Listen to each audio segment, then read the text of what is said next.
Okay, here are the grammar notes that are on pages 312 and 313.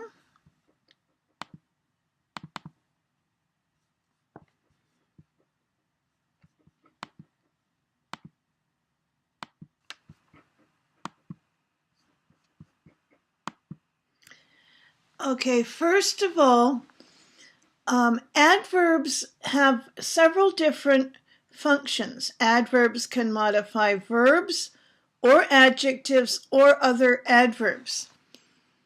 So when I say he sings beautifully, this is modifying the verb. This is what we call a simple adverb.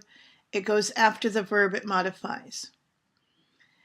We can say his voice is beautifully deep. Here is an adjective, and the adverb is modifying this adjective. Or he sings beautifully well. This is an adverb, and here is an adverb modifying another adverb.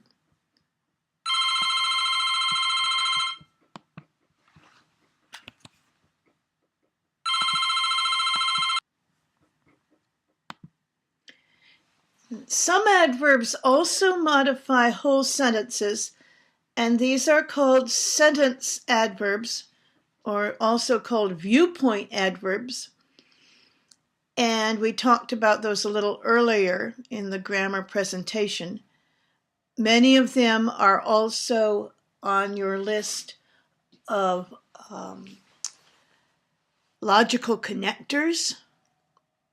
That's in Grammar Handout 4. Common sentence adverbs are, for example, actually, basically, certainly, clearly, definitely, essentially, fortunately, hopefully, obviously, overall, maybe, perhaps, possibly, and surely. And there's a complete list of them on page A9, the appendix, which is in the back of your textbook.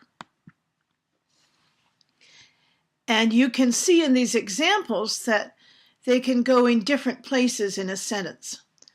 Fortunately, Bill's military service pays for his college education. I could also put this at the end. If I want, I can say, Bill's military service paid for his college education, comma, fortunately. He obviously would have had to borrow money for college if he hadn't joined the military. I could put this at the beginning. And I could say, obviously, comma, he would have had to borrow.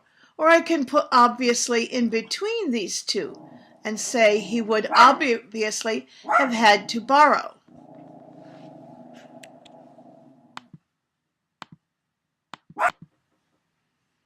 Okay, this is definitely one of the most difficult courses I have ever taken.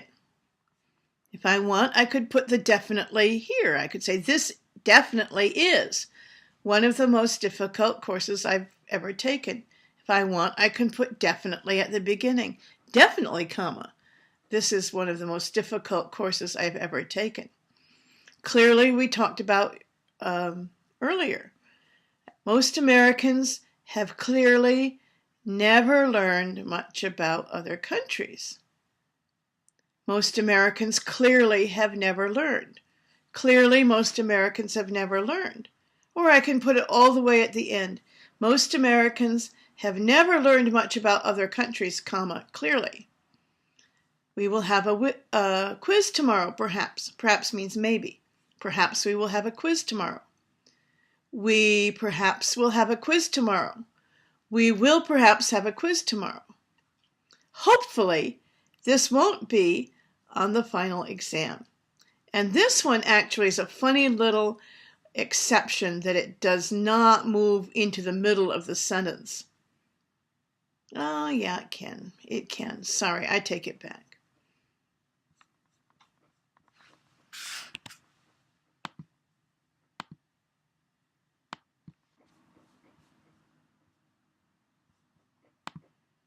Okay, some adverbs can be either sentence adverbs or they can also be simple adverbs. So when I say clearly he is a very good speaker, This sentence adverb modifies the whole sentence. It's clear that he is a very good speaker. He speaks clearly. This is not a sentence adverb. It's a simple adverb that modifies speaks. The position of a sentence adverb is very flexible, and here are all the examples that we've talked about. Basically, I'm in favor of that. I'm in favor of that. Basically, I'm basically in favor of that. I basically agree with the plan. I've always basically agreed with that. I basically have always agreed with that. Actually, I've done this a couple of different ways, and all those are correct and mean the same thing. These are sentence adverbs that are flexible. That way, you can put them in different parts of the sentence. Okay, focus adverbs focus attention on a word or phrase, and these adverbs usually precede the word or phrase phrase focused on. And some common ones are even, just, only, almost. Even I believe that. I even believe that. Different meanings. I just love that movie. I love just that movie, but not the other ones that Johnny Depp has made. Different meanings. He only finished his paper this morning. He finished his paper only this morning. My son is almost 18. My son is almost 10. He's younger. I almost forgot his birthday. Here the almost refers to 10, and here is almost forgot. It refers to the verb. Okay, changing the position of a focus adverb often changes the meaning of the sentence. If I say just teenagers can attend the meeting or the meetings, I'm focusing on teenagers. They're the only ones who can attend the meetings. And if I say teenagers can just attend the meetings, I'm focusing on attend, and it means they're not allowed to attend other things, or it might mean they can attend the meetings, but they can't do anything else but just attend and listen. Negative adverbs include hardly, in no way, or informally, no way, little, neither, never, not, only, rarely, seldom. In these sentences or clauses beginning with a negative adverb, you put the verb or auxiliary before the word that you want to stress. For example, women are required to serve in the military only in Israel. That means that's the only country where women are required to serve in the military. He is seldom on time means he's late a lot of the time. Women rarely make a career of the military means women don't do that very often. If we say we should not only allow that but also encourage it means we should just allowing it isn't enough. We should do more than that. We should encourage it.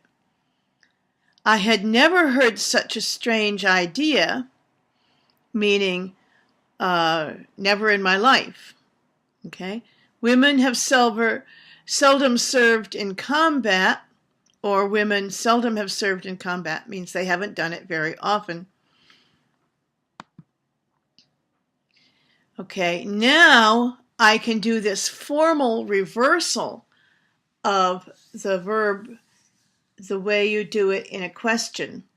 So I can say women are required to serve in the military only in Israel, or a more formal way to say that is only in Israel are women required to serve in the military.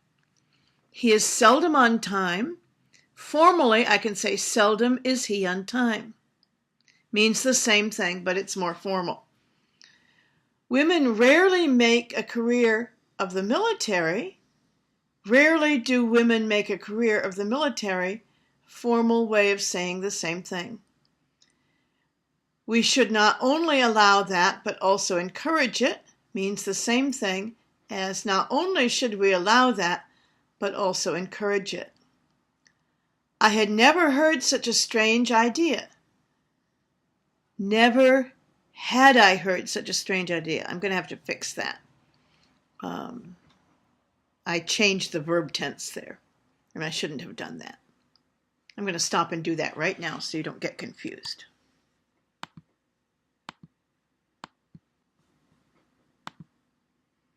Okay, I had never heard such a strange idea. Never had I heard such a strange idea.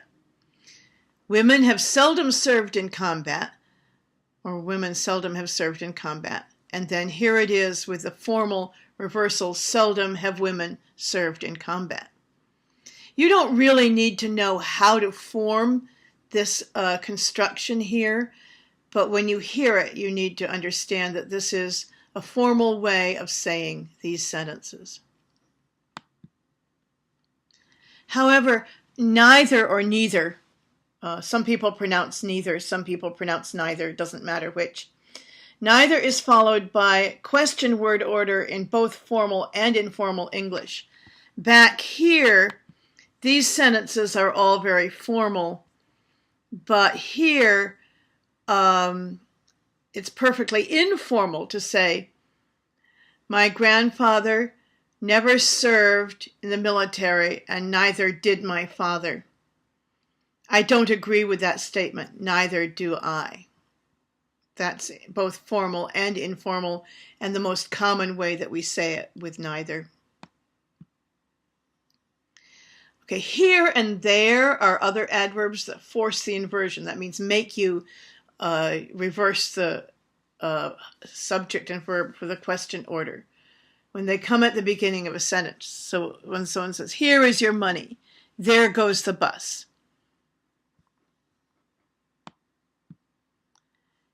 I can say, here comes the bus, but when I have a pronoun, I will say, here it comes. I can say, here the bus comes, but I cannot say, here comes it.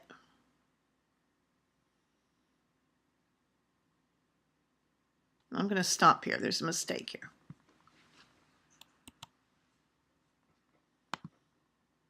Now, what your book said here is really kind of mistaken and confusing, I think. I think the truth is that when you use here or there at the beginning of a sentence, if you've got the noun, you can really invert it or not. It depends on what you want to do. Here comes the bus. Here the bus comes. They're both correct. In spite of what the book says, those are both correct. However, if you have the pronoun instead of the noun, you have to say, here it comes. You can't say, here comes it.